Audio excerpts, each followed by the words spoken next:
Okay, well, this is our fearless leader today, going to give us a presentation from chaos to continuity, basically going to talk about BCDR, business continuity, and disaster recovery. Mark, tell us what you know. Okay, well, let's slide over to the agenda. What we're going to talk about are the real risks of downtime and data loss. What is business continuity and disaster recovery? Breaking down the BCDR plan, and then mistakes that people usually make when putting this together, and then how we can help. So we'll go right into, I think I went one too far. There we go. The real risks of downtime and data loss. So when a disaster strikes, it's not about temporary disruption. It's about everything your business depends on, and it usually comes to a standstill. So what we look at is what's at stake. Your operations will grind to a halt. If your systems go offline in the middle of your busiest hour, day, or week, this tends to lead to chaos, work stopping, orders freezing, and communication stalling.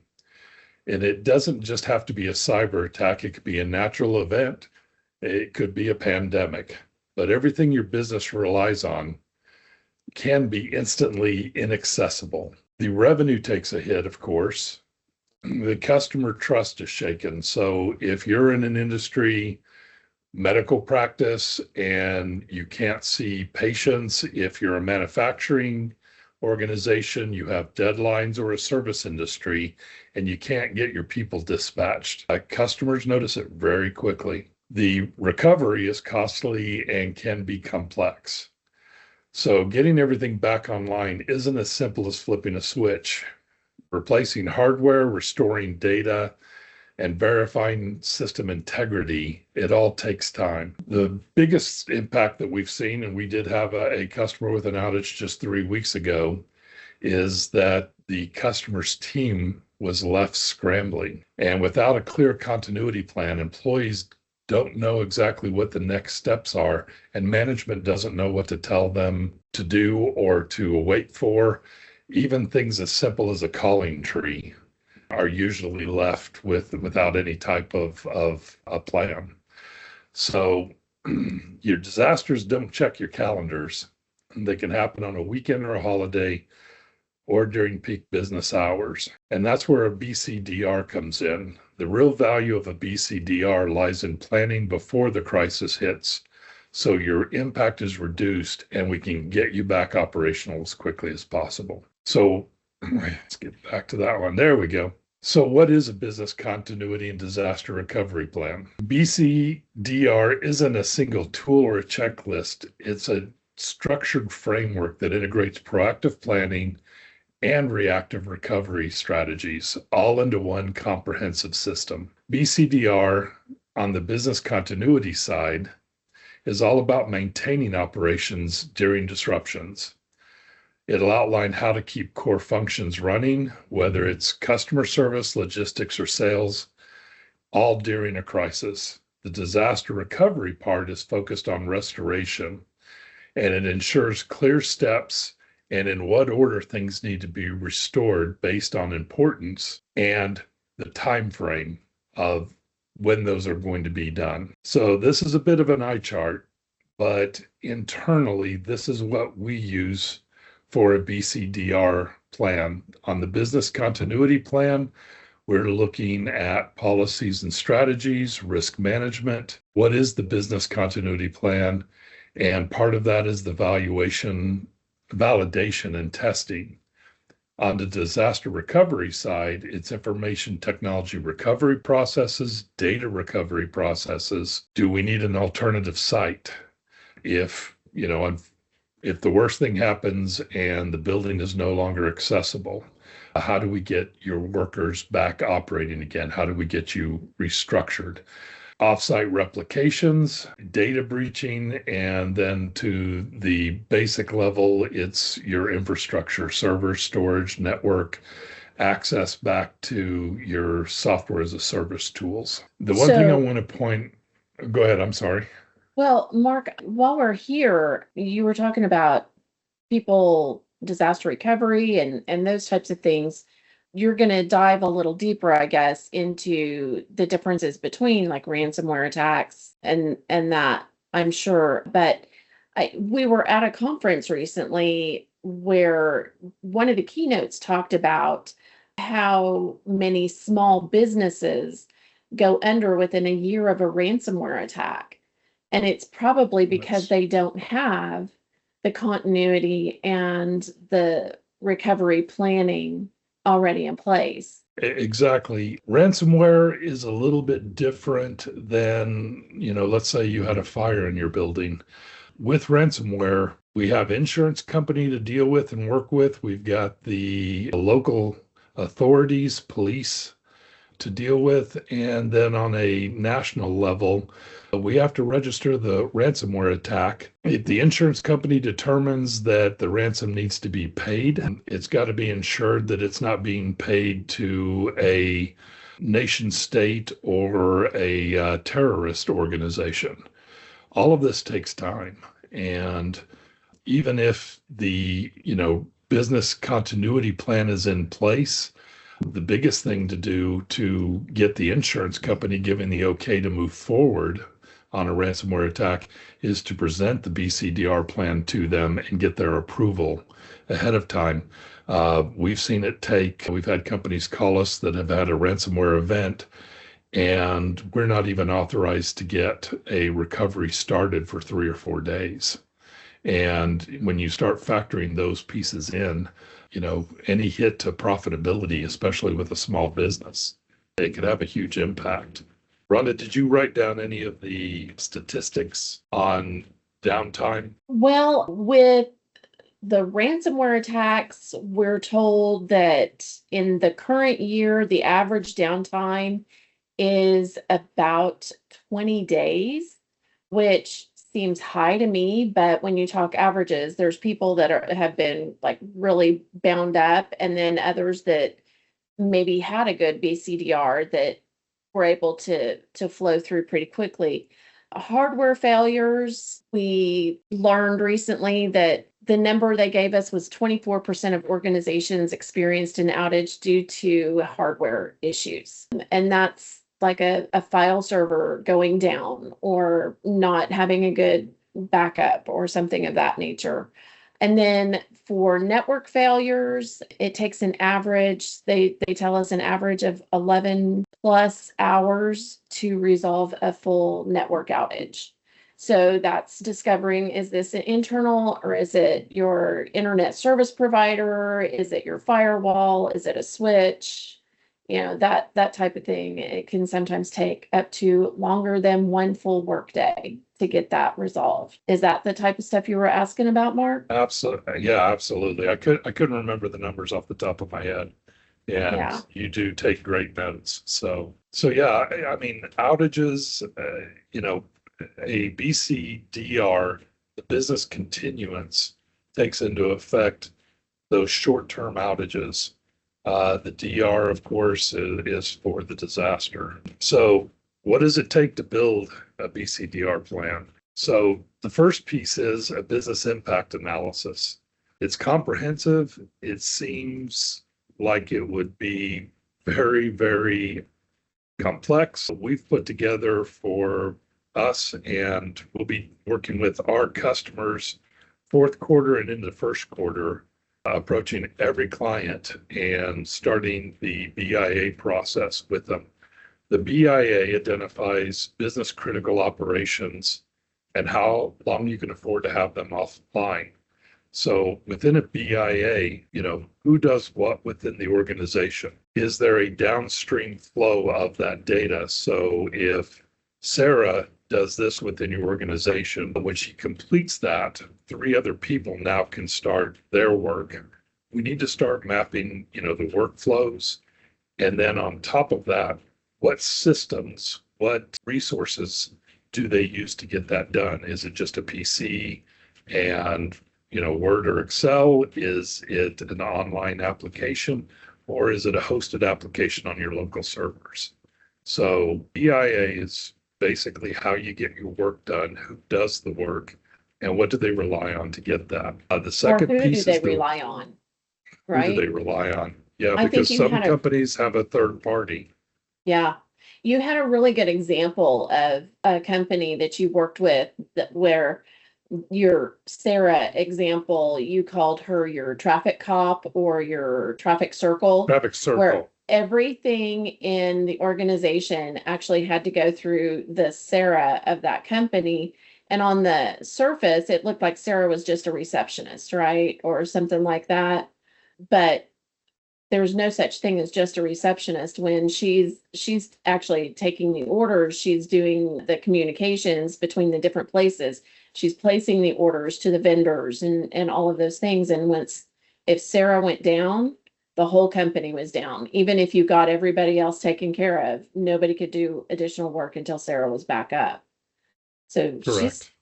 I guess that takes you right into risk assessment, right? She's a high risk workstation and a high risk employee. Yeah, and with risk assessment, there's going to be the obvious things that are pointing out as you're doing the BIA, but that's where you start doing the what ifs. What if something goes wrong in this? What if this application isn't online? I mean, your network isn't and internet isn't the only thing that could be a problem. It happens on the national level. I mean, Microsoft 2 weeks ago had an outage on their 365.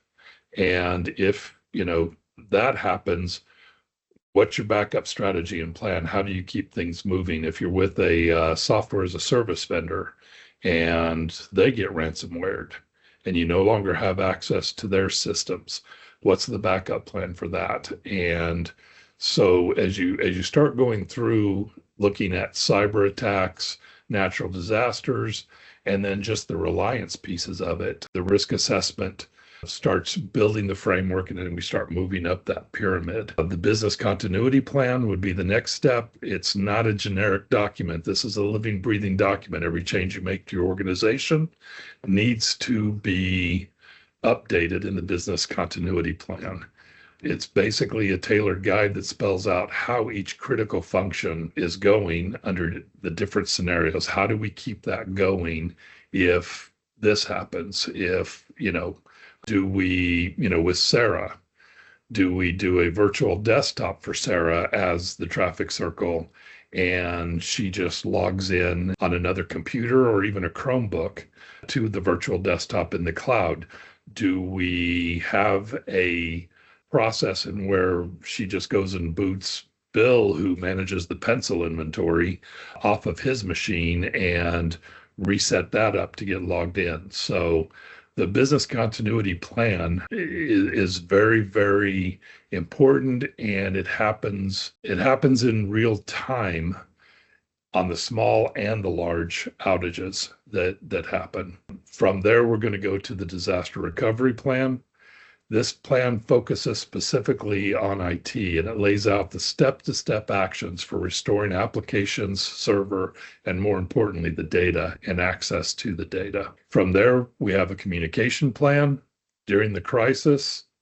Who needs to get contacted? What's the calling tree? What instructions are given to the employees? What's instructions given to IT? What instructions are given to vendors and customers? And assigning those clear roles avoids confusion, and it actually speeds up the response process quite a bit. Everybody's in place, everybody knows what to do.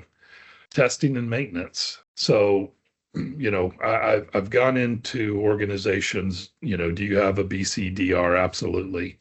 Could I see your BCD? And I find out that the BCDR is 2 years old.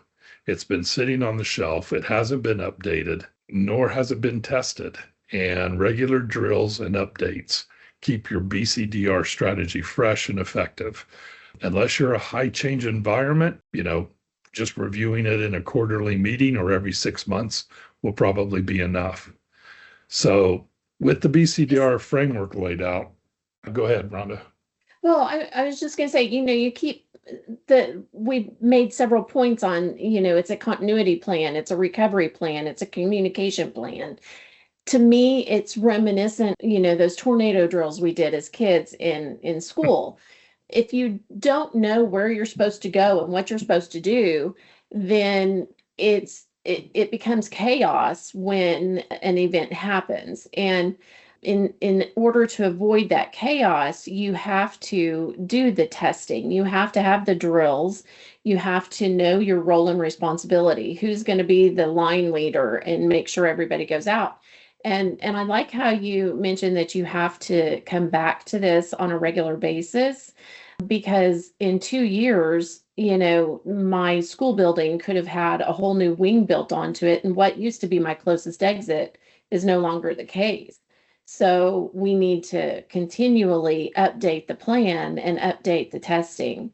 And I like that you're going back down that path, revisiting this on a regular basis. Right. Every change that we make for our clients, we document on our side, but it doesn't necessarily mean it gets updated into the BCDR. So sitting down in a timely fashion and, we know what's changed on the IT side, the customer or the client or the business knows, what's changed in their organization. They may have added, 10 new people, here's the new roles, and it's a lot easier to tweak, a lot less time taken to tweak than to turn around and rebuild this every, 2 or 3 years from scratch.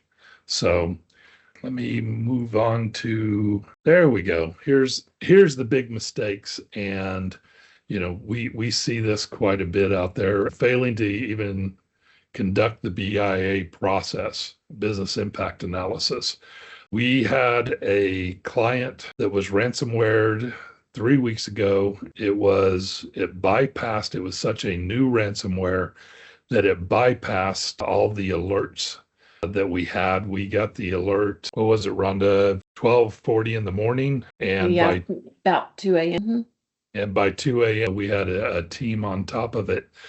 But we didn't have any type of business impact analysis. So, we had to stop and say, okay, let's discuss which systems to bring up first. What do we bring up within your environment? What's critical? If we had already had a business impact analysis and a business continuity plan, we would know that. We would know, bring these systems up first, get these people online and operational.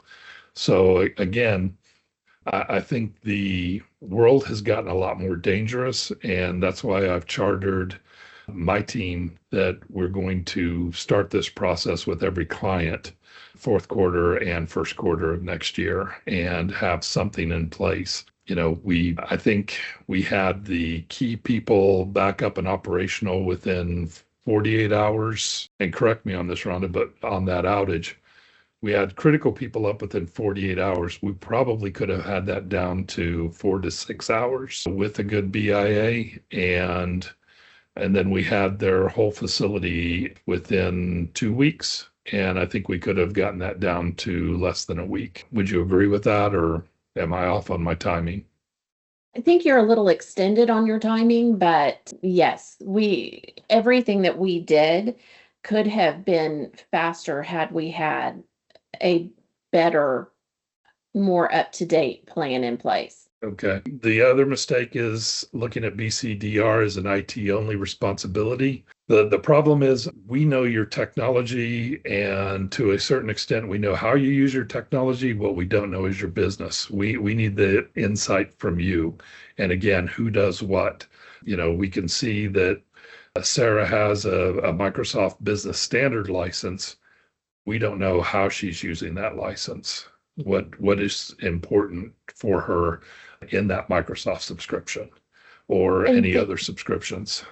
This point right here that you're making, Mark, is something that, it's hard for some sides of the table to understand, that everybody needs to understand the whole company's story and strategy and where they want to go, their vision and all of that, so that it's understood which things fall under which resources and devices and softwares and things fall under each of those items. Because if we can have an understanding of the company, then we can help that company be more proactive in getting to their vision, and to make sure that any downtime as a result of even a truck driving over a cable in the parking lot and taking them down does not cause major problems for them. Absolutely. It's basically just filling in the gaps for us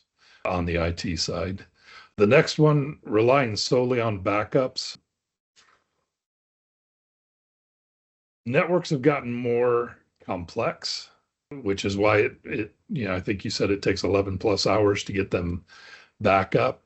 Backups have gotten more complex. We've got different layers of backups, and we have things like immutable backups that can't be destroyed, can't be modified or changed. We have different levels of the backup mechanism, but what's most important on the backups is the restore time. So the faster you want to restore the data, the more expensive it is. So again, going back through that BIA plan and identifying who or what within the organization, we can have multiple levels of backup running at a single time within an organization, knowing that my recovery time needs to be an hour or 2 hours for this amount of data, but it can be 2 days for this level of data or for these users. And putting the backup plan in place and the restore plan in place, because again, no matter how fast we go, we have something called your internet provider and whatever you're subscribed to on your download or upload times. That's our limiting factor. And I learned this last week from our network engineers that data only moves at about 30 gigs a minute on a restore. So, knowing how to break apart your backups into more bite-sized chunks helps out on the restore and your BCDR. Having untested plans. Now, when I say testing your plans, I don't mean company-wide, we're just going to flip over to the new thing. It could be done again in department levels. It could be done just specifically for critical roles or systems in a manufacturing facility. It could be just flipping over to the restored systems for your manufacturing equipment and making sure that's so. Again, testing the plans, we just don't turn the lights off and test the whole company at once. It can be done in, again, more bite-sized chunks, more manageable pieces, just making sure it all works. Ignoring third-party dependencies. So if you have an outage and we have to not only restore your data, but we have to reload the applications, that needs to be known. And reloading those applications, getting the settings back up before we restore has to happen. So, and then, ransomware, third-party dependencies, you can be affected not just by you being ransomware, but one of your third parties going through a ransomware event. That could, stop any activities with that third party. The lack of clear roles and responsibilities, I think that's, pretty obvious. And then poor communication planning. Again, you don't want, if an event occurs, you don't want all your employees showing up at the office ready to work. You want to notify them as quickly as possible that, you're in your BCDR, and please refer to however you want to notify them or have them referred to, whether it's a paper document or an electronic document. These are all good things, Mark, and part of that calling tree or whatever, those third-party dependencies that you were talking about, would also be helpful to make sure that whoever is doing and managing your BCDR, they have communication means to communicate to your third parties, right? You need letters of authorization to be able to work with those third parties to get them up and running as soon as possible, so that if we need to work with a software vendor to get a new application installed, that we have that letter of authorization, the account number, contact information, all of that on file so that we can do it faster rather than wait for somebody to try and find it in a system that might be down. Absolutely. Absolutely. Good point. So how can we help? Well, we put together a expert assessment and planning. We've got the documentation. We have sample policies or template policies and procedures, recovery time objectives, what can be or can't be. There's no magic Harry Potter IT wand.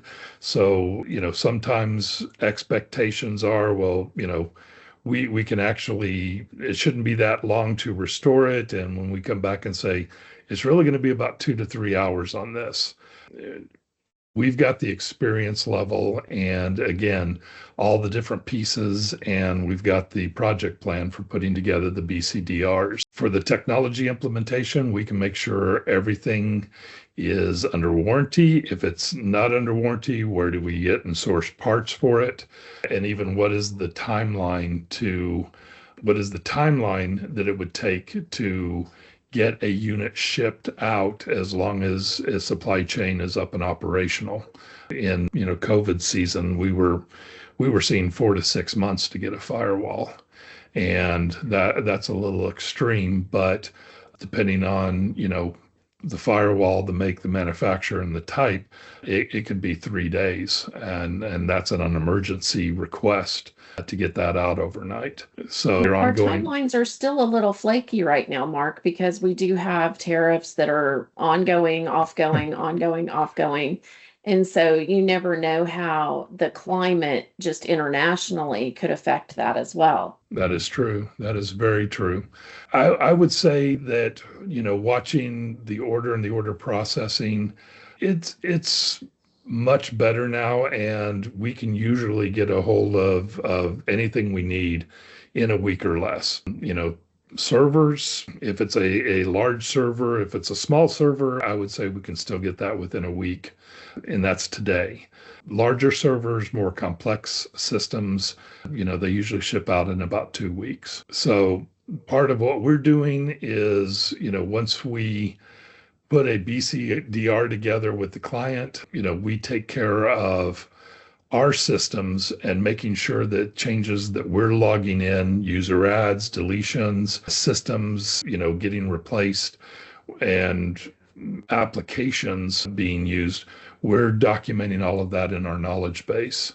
And Rhonda, do you want to say anything about our knowledge base? Because I know that you've now added Microsoft licensing to the knowledge base. Yeah, well, the knowledge base is getting very full and grows every day because it is just like your BCDR is a living, breathing thing. We're moving forward in a way to open it up to each of our clients under my glue situation where we can actually share our knowledge of your particular environment technology wise with you so that you can access it as well to make the clients as self-sufficient as they want to be. But for me to have that knowledge base, and then we're taking measures internally, even though our knowledge base is cloud-based, we're taking measures to know that if for some reason we would not be able to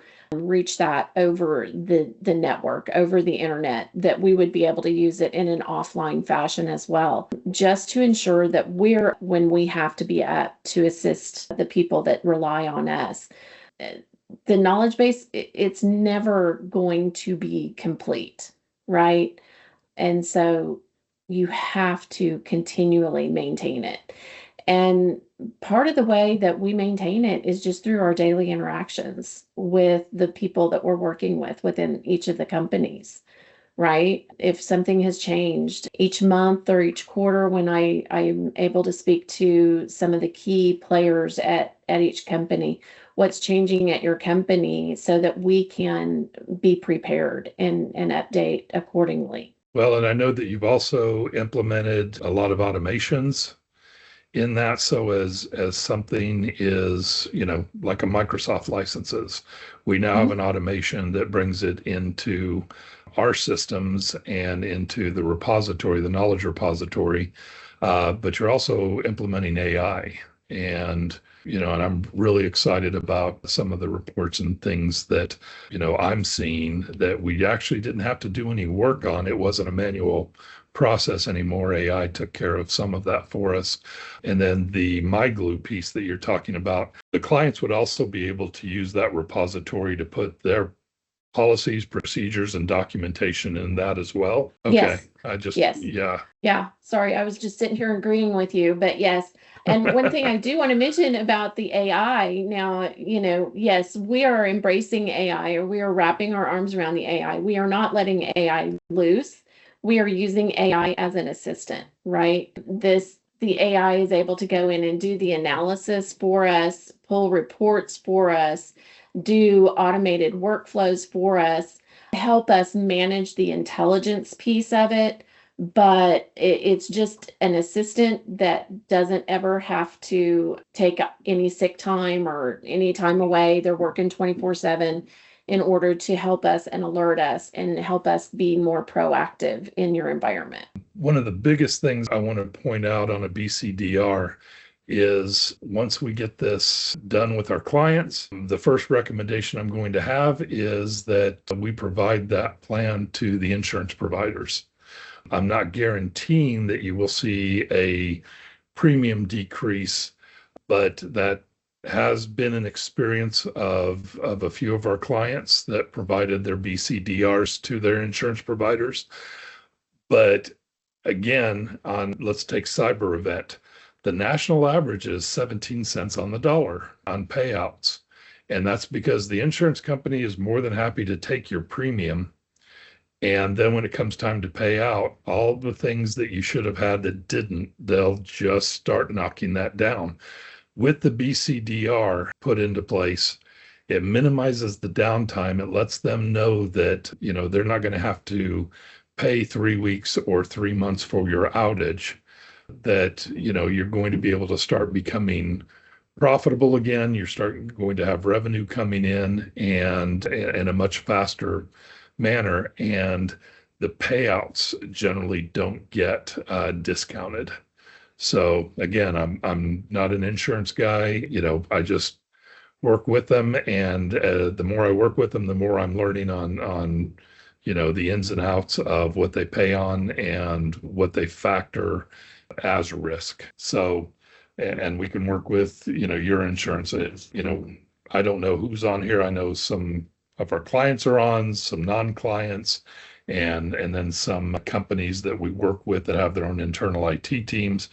But with our clients, working on those insurance forms with them is something that we provide. So when it comes time to renew your cyber, you just send that document to us, and we get it filled out from our knowledge base and what we're providing as protections for you. Mark, And you sure. mentioned with the insurance side of things, it kind of leans towards some of the financial aspect or the financial benefits of having that BCDR. I mentioned a minute ago, international events and things could affect how quickly you can get equipment.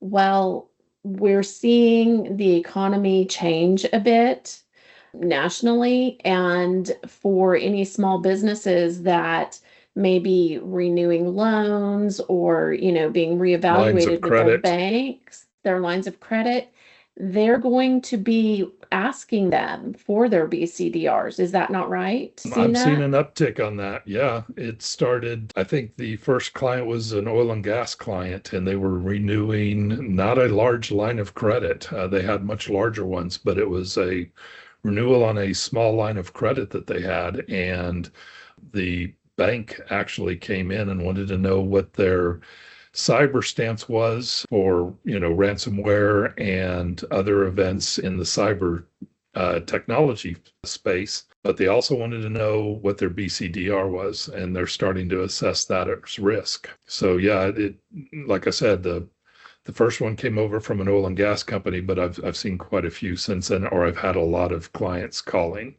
and saying, hey, what do we have on this?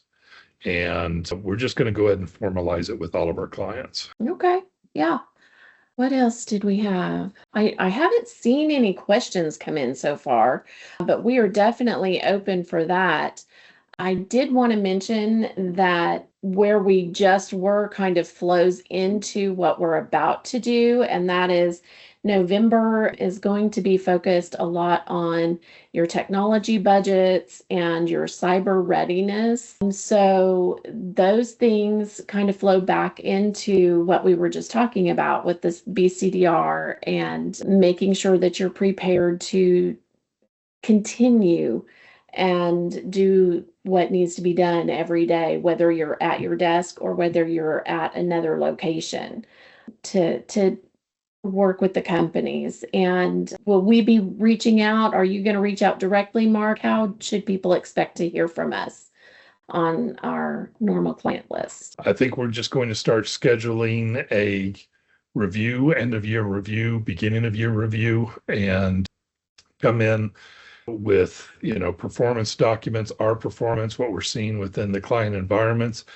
and changes that we've made to our service levels. We've been able to increase and expand our service levels, but then part of that discussion is also going to be BCDR. So as we schedule those reviews, BCDR will be a part of it. So you started with the BIA as one of the first things that's part of this plan.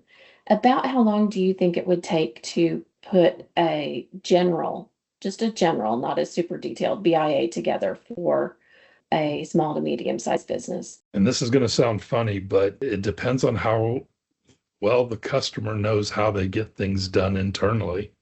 I've sat in quite a few of these recently where I'm asking questions and I get answers like, well, I think Sarah does that, or I think Bill takes care of that. It's easy to do in a small business because you wear lots of different hats. Everybody wears, lots of different hats and carries more than just a singular load. So the research on that, generally takes some time on the client side, mapping out, the business, and then again, what it is they use to get the business done. But, a couple of hours back and forth on some meetings and, let's just say information gathering on both sides over a week's period, we can usually have a BIA pretty well fleshed out.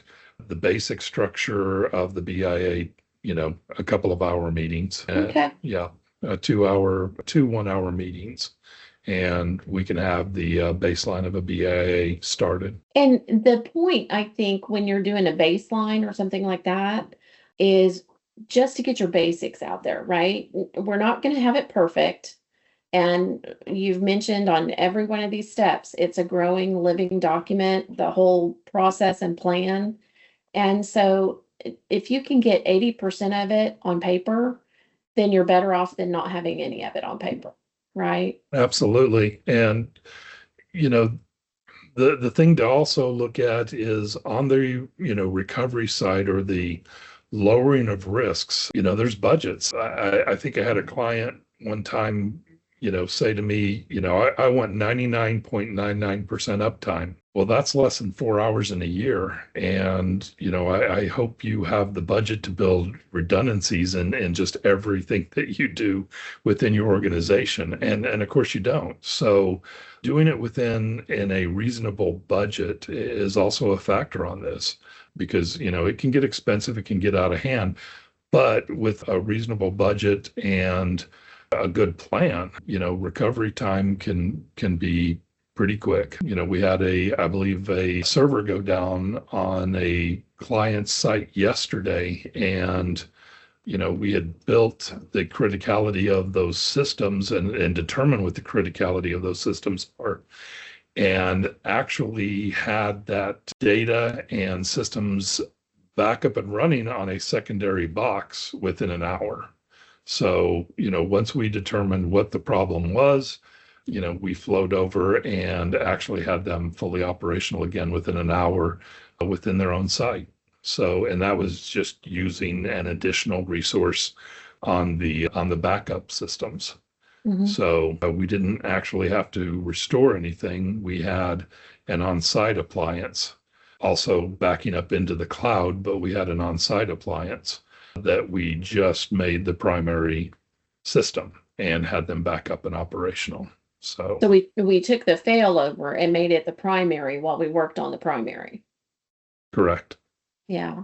And this is going to be totally separate from that, but it makes me think of another scenario that I remember from a long time ago, actually, where a customer was moving their offices from one place to another.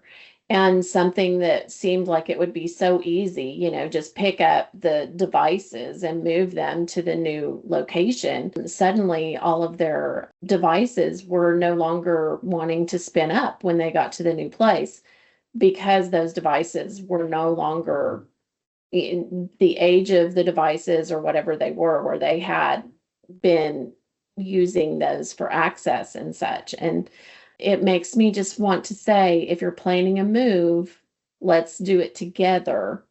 Because when you pick up a server or a NAS or a Synology or something and move it and plug it back in, you may not know that this server is beyond end of life, end of support, and we have to treat it with kid gloves and make sure that we have everything in place before we do the unplug, turn it off, and go plug it back in someplace else. Yeah, you've got a really nice checklist on movements and, things that we've had some very small businesses that, oh, we just moved 2 floors up and, left our offices downstairs.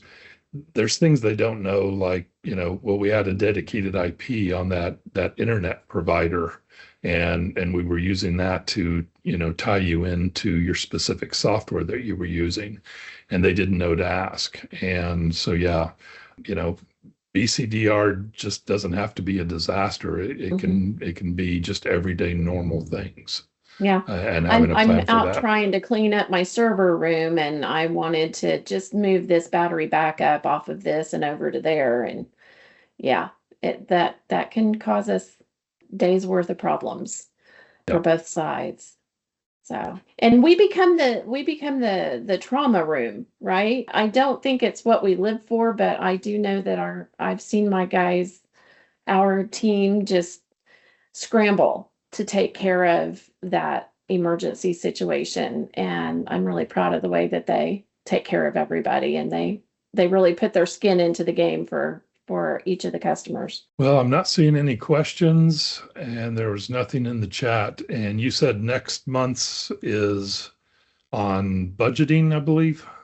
We're Next we're going month's to be webinar. doing cyber readiness and budgeting. Yes. Okay.